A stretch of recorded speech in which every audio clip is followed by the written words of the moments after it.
Hey everyone, welcome to the latest installment of MSP Business School. I'm your host, Brian Doyle, and I'm really excited about today's meeting. This is something that's been a question, a topic that's been on my mind, and certainly I think on the minds of a lot of our listeners as well. So I'm pleased to introduce with me today Nick Wolf and Nick Chory from Cork. Nick Wolf is the Director of Partner Acquisition, and Nick Chory is Director of Product Management. And they're going to tell you everything you ever wanted to know about Cork today and how their product works to protect you from cybersecurity threats. So welcome, gentlemen. I really appreciate both of you joining me today. Thanks for having us on. It's great to be here, Brian. Thank you. Awesome. So Nick Wolf, and you guys, you're going to hear me say a lot of last names today to keep track. But Nick Wolf, I'd like you to kick off and maybe tell people a little bit about your background and where you come from and how you ended up over at Cork.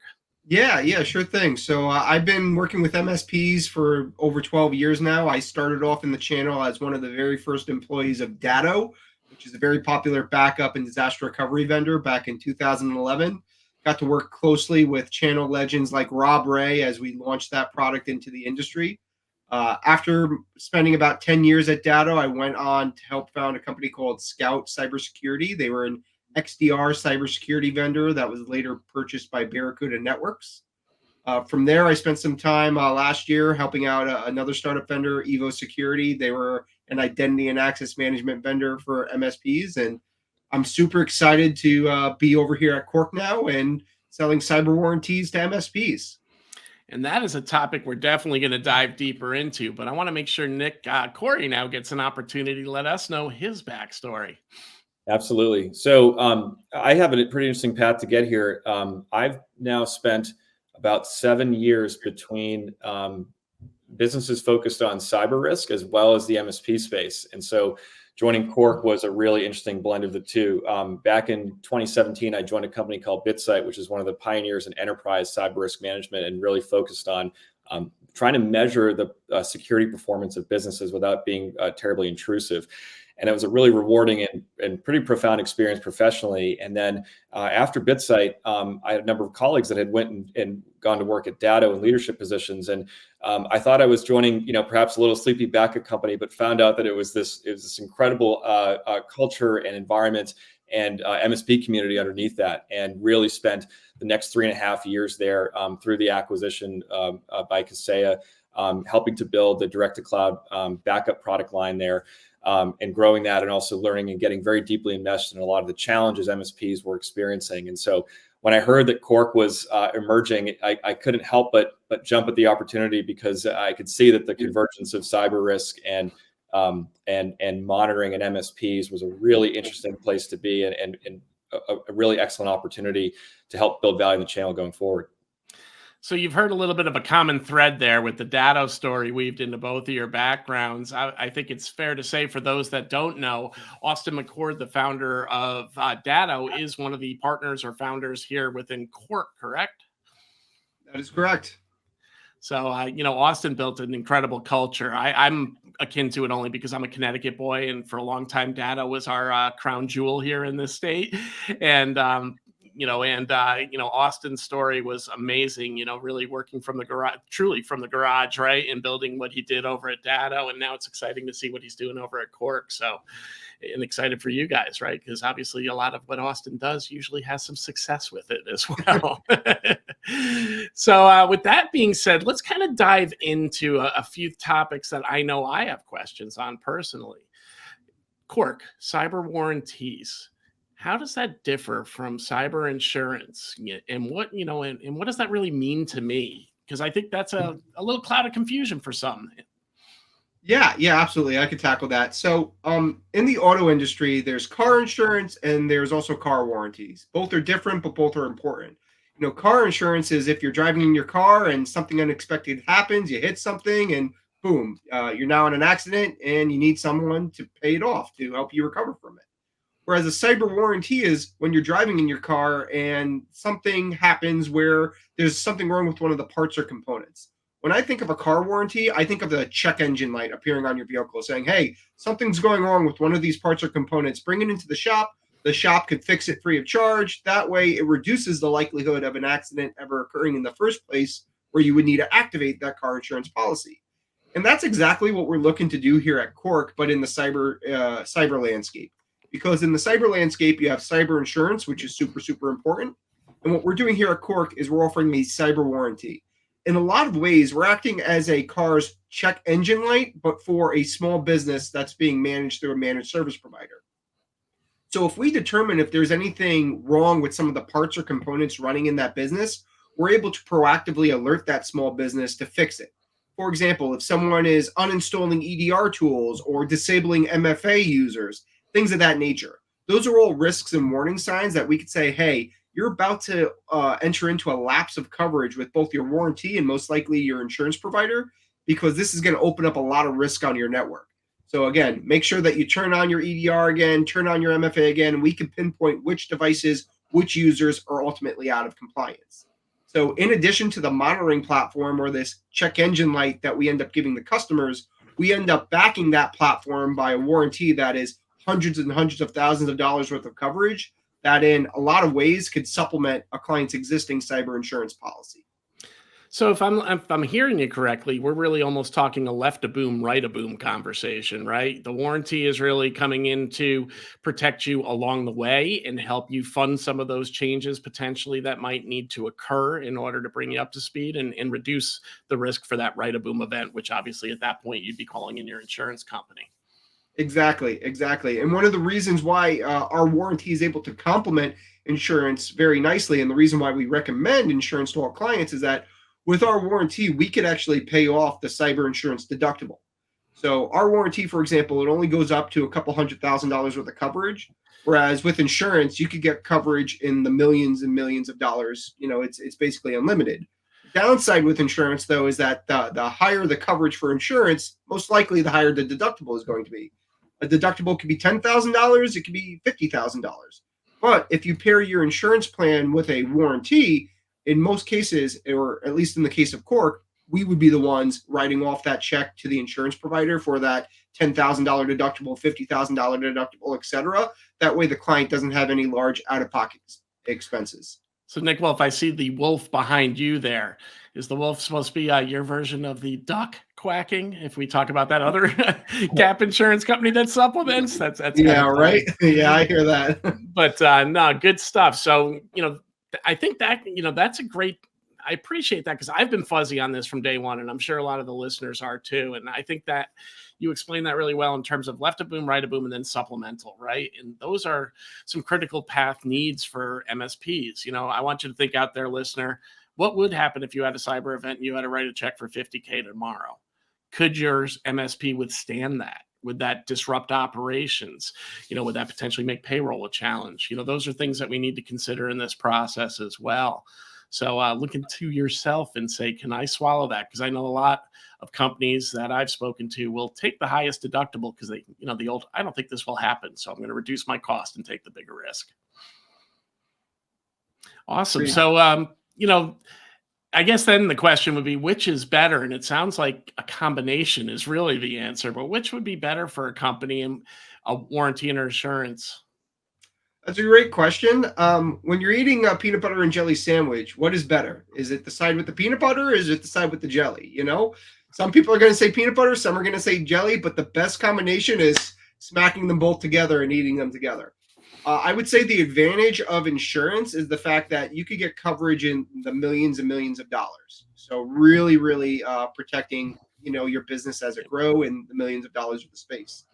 The advantage of a warranty is that although it might only go up to $500,000 worth of coverage, the advantage of a warranty is that you're able to get qualified in a matter of minutes without having to fill out any sort of lengthy security questionnaire. So coverage starts in minutes. It's a lot easier to apply. And most importantly, typically with warranties, they're going to be paying you out in real time in a matter of days. Whereas typically with insurance, you might have to wait several weeks or several months to actually get a payout from your insurance provider, which means during that time, you as a small business are laying out all that money. Whereas with a warranty, it's typically the warranty provider that's giving you cash now. Interesting. So, when you think about it in those terms, it really means that, you've got the opportunity to kind of fill those gaps and bring the best of both worlds put together. I really hadn't thought about the front end personally myself as much, in that monitoring. So, in terms of like application, you hit me with that or stated that it's a really easy application process for warranty. What does that look like for an end user? Yeah, Nick, Chory, do you want to actually take that? What that process looks like? Sure, it's pretty straightforward. What we do is we start with the technology stack that the MSP is using to manage their clients, and that technology stack happens to usually be a set of multi-tenant software tools that those tenants are defining those client identities. So what we do with the Cork platform is we allow the MSP to directly plug those tools into Cork. We define the list of clients and identify them there, and then we are able to then build a profile to understand which security controls are deployed in the client environment, to which endpoints and to which users. And once we're able to build that profile, that is then what allows us to then say, okay, this client is going to be continuously monitored by Cork in our continuous monitoring platform to look for gaps that could lead to cyber losses. And it also then allows us to say, yes, you're now meeting a minimum standard that allows this client to become eligible for warranty coverage because we know and can prove with the telemetry that these controls are deployed. And that's a pretty significant difference right now, as Nick mentioned earlier, from a paper questionnaire where you're really checking a box and there's no direct link between the presence of the technology and the checkbox that's on the form. This is directly bringing those two things together so that the financial coverage is tied in with what the MSP is already doing for their clients. So I got to assume then, think about it this way. One of the biggest concerns out in the marketplace today is potential fraud, even inadvertent fraud, right? When it comes to filling out your insurance questionnaire. Obviously insurance companies are built to not pay claims, or they don't want to pay claims or pay as little as possible, right? So they're always looking for errors on those forms. And obviously those forms, especially for a traditional business person, are well above their pay grade and things that they can't answer. So, what I'm hearing here is by really connecting their tools and doing a scan, you're able to identify where those risk points are and really even hopefully prepare them, I guess, a little bit better for answering those insurance questionnaires that might go in partnership with this. Is that a fair statement on my part? Yeah, I would say that it is. As a matter of fact, we're taking it one step further where not only are we tying into those security tools that the MSP is selling, but if the clients don't meet a certain cybersecurity posture threshold, they're not even going to be able to buy the warranty. Right. Yeah, the button in the MSP's dashboard won't even be present because the last thing we want to do is sell something that's essentially useless. Whereas in theory with insurance, as long as you're saying yes to all the check boxes, you're going to qualify for insurance, even though it might not ever pay out because you filled out all those questions wrong. As a guy that does some work on the governance and compliance side of things, right, we're always trying to find the evidence that proves out the control, right? So it sounds like, by hooking into your system, you're at least letting people know if they don't qualify, there's a good chance they'll understand the whys behind it and then can take some action, which certainly saves time, right? And that's a big challenge also when you're trying to get ready in your security program. Yeah, and we've found that many MSPs have plugged everything into Cork and said, oh, this is great because now I have some evidence that I can go take to my client who I've been trying to get security awareness training or a better email sandboxing tool or getting EDR in place to upgrade that. And now I can go to them and credibly say, you can't get this financial coverage that I could offer you because you've been reluctant to invest in this. So there's a little bit of a carrot, a little bit of a stick, depending on how you want to then take that telemetry. And we're just an objective third party. We're not going to change our standards for somebody because of the decisions they made to deploy. So I think that makes for a really powerful dynamic in the ecosystem where they can blame us if somebody can't get coverage instead of having to be the first party to deliver that news. So we've sort of seen a lot of conversations emerge like that, which helps to strengthen the MSP selling posture. Well, it also helps, I think, with some of the selling conversations that the MSPs are struggling with as well. A lot of times they're selling cybersecurity on fear, uncertainty, and doubt and trying to make a point that the SMB is even at risk now. But we really need to change that conversation to your risk, meaning the customers, right? And where your gaps are and how you're vulnerable. And we've certainly seen, within the world of ECIO Toolbox, some people leveraging some processes. We have to change that conversation and coming back to me and saying our cyber sales accelerated by 30% just because we finally talked about it in terms of their risk. And you guys are actually providing the evidence to allow them to go, here's the risk and here's where it lives. So, really isolating on the pain point and helping them get to that go, hopefully. So good stuff. Nick, Chory, this is probably pushed to a little bit to you, right? I think some people are probably trying to figure out, how do I get involved in this? Insurance is regulated. Mm-hmm. You need a license to sell that. But a warranty, it seems like it's pretty fair game for anybody to sell, right? So what is, why is that? And how come you guys are able to provide something that, obviously feels like insurance in some respects, but do it in a way that, it sounds like MSPs can capitalize on? Yeah, I'll drop back to the car analogy, in that, you go to a car dealer and your car salesperson selling you a car that has a warranty attached to it. It's about as straightforward as that. Insurance is a product design that is not attached to a specific product or service that is sold. So it's a coverage policy that's designed for risks that are could come out of anywhere, if you think of it that way. And the regulatory structure in the U.S. and most other markets around the world is such that you need a broker's license to be able to sell that policy and represent it. We are warranting the performance of our continuous monitoring product that MSPs are connecting into and deploying into their client environment. And because the warranty we're offering financial protection due to or as a result of the performance of that product, that's where the warranty really sits very nicely and offers a great solution for MSPs to be able to sell it, similar to the way a car dealer might attach a warranty to the car that they're selling to one of their customers. Awesome. So, what's in the future for Cork? So, obviously you guys are still pretty early stage at this point.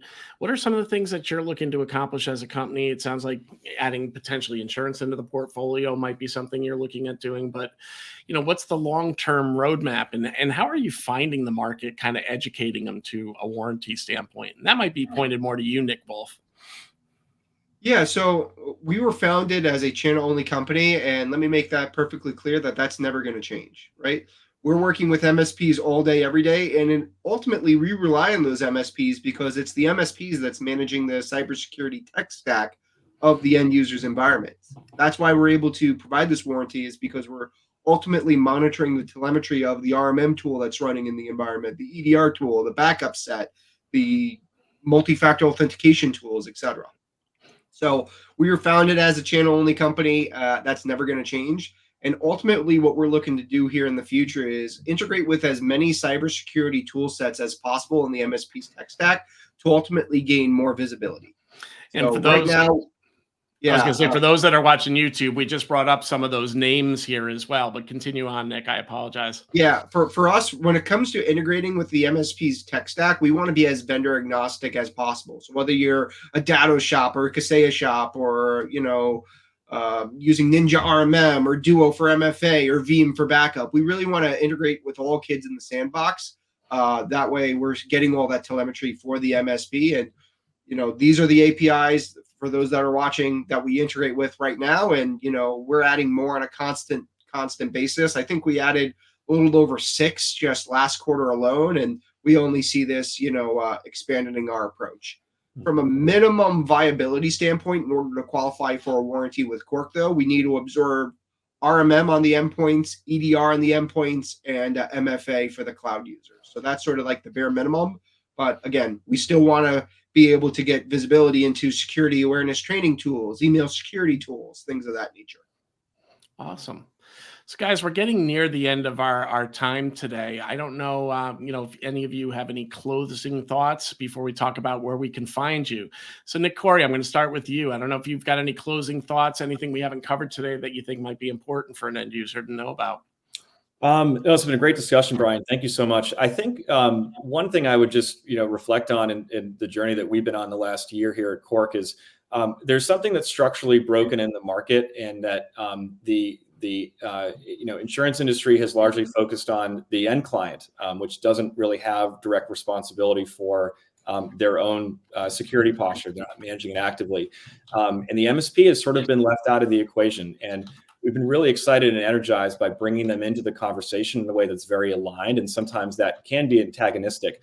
And the response we've gotten has been pretty overwhelming. It's wonderful to just talk to a new MSP every day and hear how it kind of lights up, and they're finally able to have an answer to the problem that they've been sort of seeing but can't really grasp the solution for, because they know that they're not going to go and necessarily run and get a broker's license, but they still want to be able to offer that peace of mind to their client that extends beyond just the technology stack. So that's, I think, for anyone listening, a way that you might be able to sort of enter and approach Cork with that mindset of, we're really aligned with your interests, we're really aligned with the interests of insurers, we're really aligned with the interests of small businesses, and we're super excited to continue serving and growing with you in the coming months and years.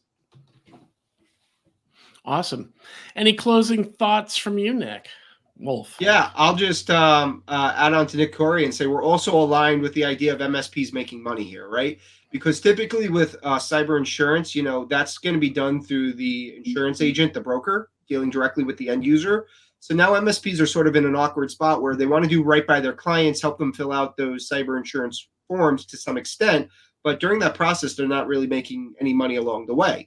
Whereas with a cyber warranty, this is designed for MSPs to actually resell to their end users and make a monthly recurring profit on it, while also still giving their users financial protection, during that left of boom, as well as potentially that right of boom. So this is a product that it's really designed for MSPs to resell either as a standalone product or built into the cybersecurity tech stack that they sell their clients. Terrific, guys. I really appreciate the insight on this. I think you've cleared up a lot of the listeners' confusion potentially about where, a cyber warranty compares against cyber insurance. I know that was certainly a question I had. I think some of the places you're going to be in the future, you guys are at most of the ASCII events, correct? So if MSPs want to come see you. ASCII is a great community for us, so we're going to be at plenty of those events for sure. And I'm sure there's more events we'll be going to later on in the year, but at least at the ASCII events, we'll be there for sure. And Nick, being the director of partner acquisition, I got to say, how can they get in touch with you? Because I'm assuming that's where those requests should be directed to.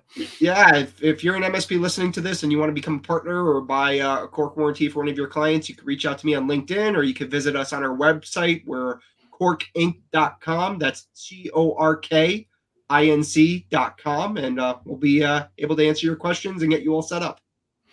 And Nick, if folks wanted to get in touch with you and understand a little bit more about the platform, how can they get in touch with you? Yeah, the same. Go to corkinc.com/partner. We'll be happy to have a conversation. My personal email, there's two Nicks, but you can always email Nick at corkinc.com. You'll get me. And I think Nick W is the other one for him. So that's my personal outreach there. Awesome. Well, guys, I really appreciate you coming on today. Really exciting stuff that you've got going on at Cork. Definitely a different approach to solving a problem that every MSP is facing. So I really appreciate you giving us that insight. For you listeners, you can get this podcast anywhere you download your podcast from. And of course, it's up on YouTube as well. So, feel free to smash that button and subscribe there. But in the meantime, I want to thank both of you again for joining us today, and wish you the best. Have a great day. Thank you, Brian. Thanks for having us on.